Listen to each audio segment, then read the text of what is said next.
gentlemen, once again, welcome to Risk Media. Today we're going to look at the Strait of Hormuz in terms of the current status.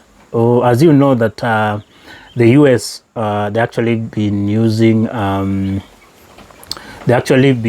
high-tech operation to clear the mines. This by using actually robots and drones. So, and we expect that this may take around 2 to 3 weeks so that they can be able to clear all those mines that are there.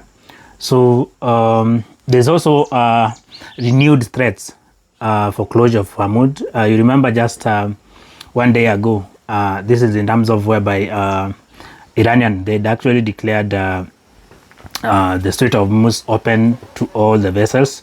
But then they were also expecting that Donald Trump, because he had also declared blockade and actually turning back all the ships from Iran exporting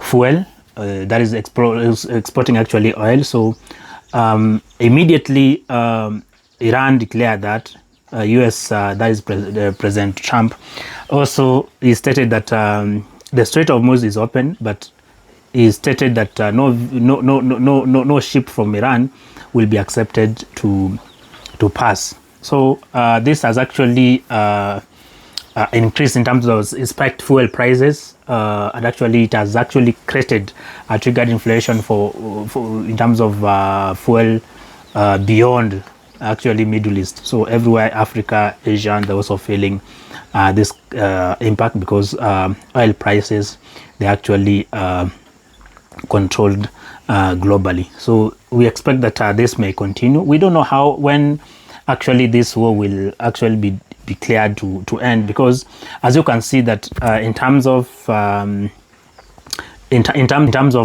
negotiation for peace deal, the peace deal that was actually ongoing, that were brought together by Pakistan, it collapsed so early. So we're expecting that the US is actually, in terms of making sure that barricading the Strait of Hormuz, they want to shatter and make sure that Iran do not sell any of the crude, because their economy, it's around 60% dependent on the oil. So by doing so, they want to make sure that actually Iran doesn't have that capacity of making sure they pay, for example, public servants, that is military, teachers, and everyone. So that is the pressure that USA is trying to make sure to put pressure on Iran. Again, Trump claims Iran agreed to hand over that is in enriched uranium, and actually Iran has also denied that this was ever on the table. So where we expect this back and forth regarding to nuclear deal, but we hope that soon both Iran and USA, they can be able to reach an agreement so that we see on what will happen. And one of the things that is actually on the table in terms of to make sure that this peace deal is achieved, Iran want USA to release around 20 billion that in the frozen asset that they're actually holding, so that at least that funds can go towards rebuilding Iran. So, and the USA is stating that before they make any deal, the first of it is that they want to Iran to accept that they will not actually they will hand over all the enriched uranium and suspend all the nuclear enrichment, in terms of making sure that they surrender in trying to achieve nuclear arsenals that they wanted to the nuclear missile they wanted to build. So let's see what goes on, because at the end of the day, the way things stands, that the USA blockading Strait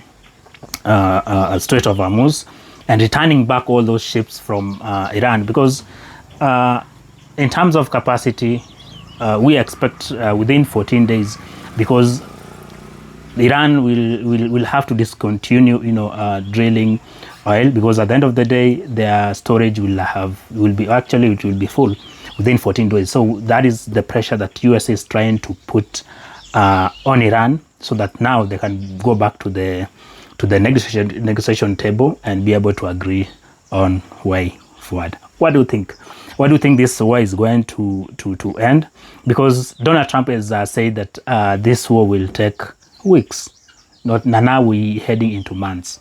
So we're hoping that this can be achieved, because as we speak, there's a peace deal between Israel and Lebanon, in terms of, Israel were hitting very hard Lebanon to ensure that the Hezbollah group, they do not have, they wanted to make sure that they do not possess any capability and any threat to hit Israel, especially northern parts of Israel. So let's see how it goes. We hope that this peace deal they can be able to meet this peace deal in time, so that fuel prices can drop, because in terms of this, the world at large is feeling the effect of this war. So thank you so much, and see you next time.